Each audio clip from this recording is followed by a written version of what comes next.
अस्सलाम वालेकुम गाइस। आज हम बनाएंगे बाबा किचन में हैदराबादी दम बिरयानी, जो कि बहुत ही मज़े की बनती है और इसको हम बनाएंगे मटन में। तो बहुत ही स्पेशल बनती है अल्हम्दुलिल्लाह। आप इसको ट्राई करेंगे तो इस लाजवाब बिरयानी के दीवाने हो जाएंगे। रेडी। गोश्त भी इतना नरम, सॉफ्ट और टेंडर बनता है जिसकी कोई इंतहा नहीं। इसके लिए सबसे पहले हम ले लेंगे आधा किलो मटन बोन के साथ, और इसमें हम 1 कप दही शामिल करेंगे पिटा हुआ। और अब हम इसमें तकरीबन 1 से 1.5 चमचा हम इसके अंदर अदरक लहसुन का डालेंगे, और 1 टीस्पून हम पिसा हुआ काली मिर्च जो होती है वो शामिल करेंगे, और 1 टीस्पून हम इसमें कुटा हुआ ज़ीरा, और आधा टेबल स्पून हम इसमें कुटा हुआ धनिया, साबुत धनिया जो होता है। ये है प्याज जो हमने डीप फ्राई करी हुई थी। इसमें हमने 1 टेबल स्पून पिसा हुआ पपीता जो का पेस्ट बना के शामिल किया हुआ है। ये बहुत ज़रूरी है। हम नमक ले लेंगे तकरीबन आधा टीस्पून से ऊपर, और 1 टेबल स्पून हम ले लेंगे इसमें लाल मिर्च पाउडर।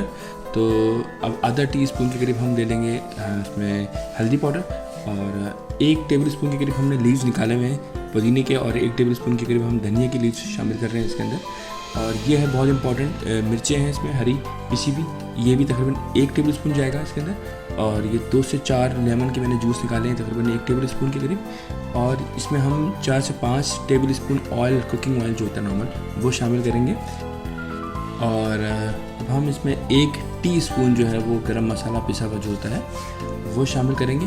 और उसके बाद हम इसको बहुत जेंटली हाथों से अच्छे तरीके से इसको मिक्स करेंगे, मसाज करेंगे इसका इन स्पाइसेस के साथ। और बहुत ही मज़ेदार बनने वाली है ये रेसिपी।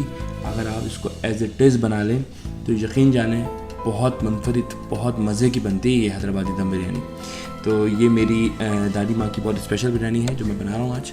और अब हम इसको मैरिनेट कर देंगे 3 से 4 घंटे के लिए। और आप हमारे चैनल को सब्सक्राइब कर लीजिए। Marination done. और अब हम चावल अपने जो है वो भिगो लेंगे, क्योंकि हमारी मैरिनेशन कंप्लीट हो चुकी है। और ये तकरीबन आधा किलो राइस हैं जो हमने भिगो दिए हैं 15 से 20 मिनट के लिए। और जब तक हम एक पतीली में पानी डाल लेंगे, और पानी को इतना रखेंगे लेवल को कि हमारे चावल अच्छी तरीके से इसमें डूब जाएं, पानी ऊपर रहे चावलों के।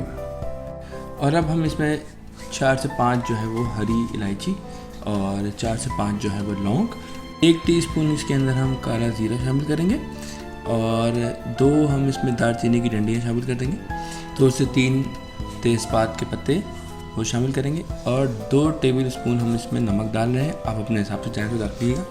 हम इसमें 2 टेबल स्पून डाल रहे हैं, और ये राइस हमने इसमें शामिल कर दिए हैं।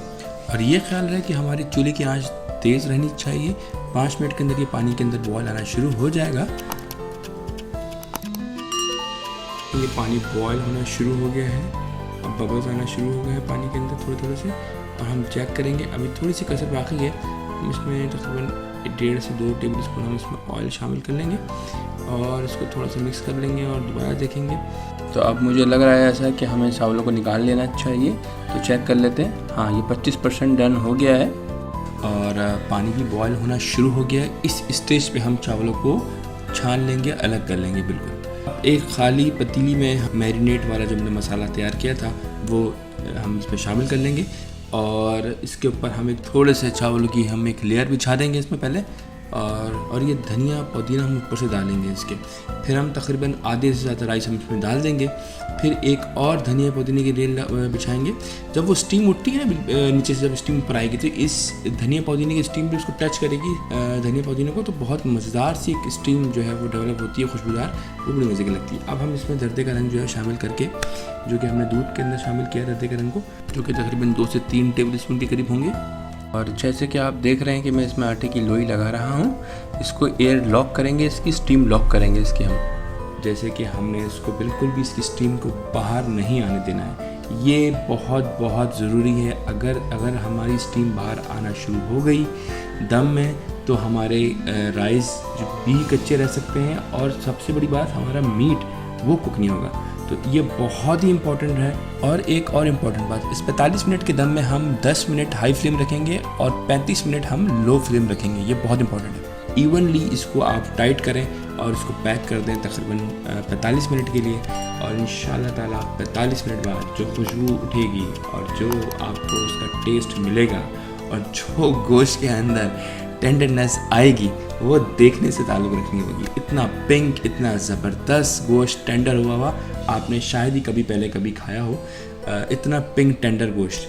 तो ये देखें, अब हम इसको निकालते हैं बाहर। पहले तो इसको जो हमने आटे की लेई लगाई थी पैक करने के लिए, और अभी मैं इसको डिश आउट कर रहा हूँ। और डिश आउट करने के बाद मैं आपको इसकी गोश्त की रंगत दिखाऊंगा क्लोज जाके। अगर आपने हमारे चैनल को अब तक सब्सक्राइब नहीं किया तो सब्सक्राइब कर लीजिए, क्योंकि आपको आगे भी इस तरह की मज़ीद मज़ेदार रेसिपीज़ मिलने वाली हैं। तो ये देखिए, ये गोश्त की रंगत और इसकी टेंडरनेस, मज़ेदार सी बिरयानी आपको इस तरह की ज़ायकेदार मिलती रहेंगी इंशाल्लाह ताला। हमारे चैनल को सब्सक्राइब करें, लाइक करें, शेयर करें, कमेंट करें। जज़ाकल्लाह।